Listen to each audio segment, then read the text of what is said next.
If you're like me, then you're an adrenaline junkie who lives by the motto of the Great Mythbusters show, anything worth doing is worth overdoing.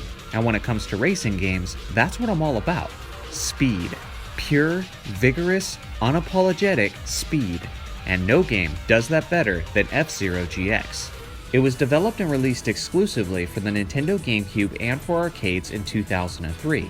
Nintendo collaborated for this one with a company that knows a thing or two about speed, and the result was an instant classic that every racing fan should experience. So before I go on and on praising the game, explaining why only few people have played it, and elaborating on why it needs a sequel, let me first explain the details of what makes F-Zero GX so special. It's a futuristic racing game represented by its lead character, Captain Falcon, who unfortunately over time has become more well known for his knee of death in Smash Bros. Than for his ability to drive race cars. Speaking of which, calling them cars is selling them pretty short. They're more like jet planes that glide on the ground. The vehicles have the ability to destroy other cars with the use of a spin move or a circular beam around your vehicle, although it is a bit of a risk because maintaining control is certainly more difficult when using these maneuvers. Relatively, the first lap is always a cruise through the course, but the second lap is where boost power is unlocked, and now, with a simple press of a button, the car accelerates to blistering speeds. You need to be somewhat careful though, because that same boost power energy is also your health bar, so get too carried away and it can lead to your demise. I've heard it once said that F-Zero GX is what you get if Dark Souls was made into a racing game, and honestly, that's not a bad way of putting it. The game is insanely difficult, and it's definitely a game more so for avid competitors than your typical Mario Kart crowd. Yes, the game is extremely punishing, but rarely in a way that feels unfair to the player. The game has its rules and it abides by them, but the reality is it's simply difficult to maintain clean control of your vehicle, traveling at such speeds that sometimes is too difficult for a human to process without first knowing the course that's in front of you. Yes, controlling the vehicle is difficult, especially for a newcomer, but it certainly isn't because of the game's lack of providing solid controls. Becoming a good player at F-Zero GX requires you to master the use of the shoulder buttons, which takes time and is often difficult to do, but once you do, the courses that once seemed impossible are now much more manageable, and will often leave you feeling like a beast as you sped your way through the craziest drifts. Speaking of feeling like a beast, the music in the game is a huge part of that. It includes elements of techno, electronic, metal, and classic rock to give the game its unique F-Zero universe feel. The music beautifully and appropriately matches the exciting blood-pumping nature of the gameplay with its energy-driven soundtrack. There's been so many times where my health has been extremely low heading into the final stretch, and where the wise move would have been to simply cruise to the finish line without taking any unnecessary risks. But then that beat drops at just the right moment, and you can't help but use that final bit of boost power. Specifically in multiplayer is where this energy stands out the most. I can't perfectly describe the kind of competitive euphoric feeling whenever me and my brother battle it out on the split screen with the sick music in the background. For a game in 2003, the graphics and art design are extremely beautiful, and although it's only subconsciously at times, the incredible backdrops do really enhance your experience as you're traveling at lightning speed. The game does feature an exciting story mode, but let's be clear, the use of the word story is used very loosely here, if you can even comfortably call it that. In reality, it's more like a sequence of events involving Captain Falcon that often make little to no sense and leave you a bit confused. But the key here is, just don't think about it too hard. Sure, the story mode is lacking in terms of quality storytelling, as it's almost entirely about its speed, graphics, music, and sound design, and honestly, that's fine by me. The game will also take you a very long time to completely exhaust, which is something I'm still working on after all these years.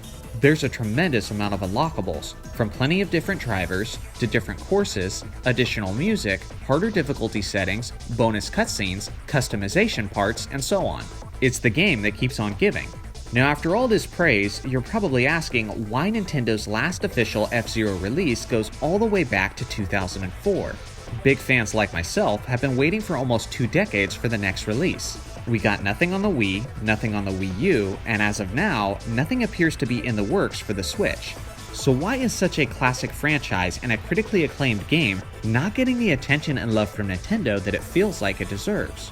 Well, fans argue all over the internet about what the main reason is, but it essentially boils down to 3 reasons. 1, it's expensive. 2, it didn't sell that many copies.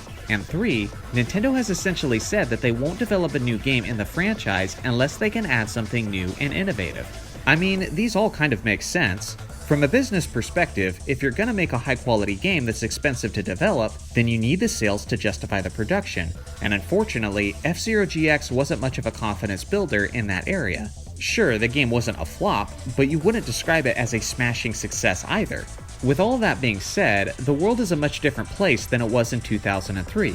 In terms of sales, the Switch has been way more successful than the GameCube, and with the rise of the internet, it's become much more commonplace for communities to share their gaming experiences by word of mouth. This could lead to a more successful launch of an F-Zero title. Now you have millions of people that tune into each Nintendo Direct and are able to start a trending hype train the instant a new title is announced. There was once a time when the Animal Crossing franchise had a very modest following, and now Animal Crossing New Horizons is one of the greatest selling video games of all time. That's the power of modern trends, the internet, and 2020 word of mouth. I'm not saying an F-Zero Switch game would be one of the greatest selling games of all time. I'm just saying that there's plenty of reasons to be confident that it would make a massive profit and sell much better than GX ever dreamed of. At the very least, why not make F-Zero GX available for purchase on the Nintendo Switch, and kind of view that as a trial run for the idea of developing a new game in the franchise.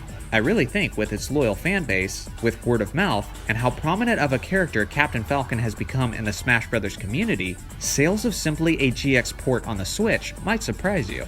As far as Nintendo only wanting to make a new F-Zero title if there's something new and innovative to provide, well, this is kind of bittersweet. Because although I appreciate Nintendo's nature of always looking forward and beyond, it also really wouldn't bother me to just get more of what made GX so special. But I do think there's some new things to offer. Of course, enhanced graphics immediately comes to mind, but we're also yet to have an F-Zero game that supports online play. Just imagine how fun that could be, competing with people all around the world at that insane speed. Of course, with Nintendo's already lag-infested online service, that could make for some pretty intense rage moments for a game where every millisecond counts. Ultimately, there's things that can be added. I think the biggest issue is believing that the sales can be as successful as Nintendo needs it to be. And with this current climate in the Nintendo community, I personally believe there is more than enough reasons why it could be. Let me know in the comments section what you think of F-Zero GX if you've ever played it, and if not, does it sound like a game you would want? Make sure to like and subscribe, and I'll see you guys next time.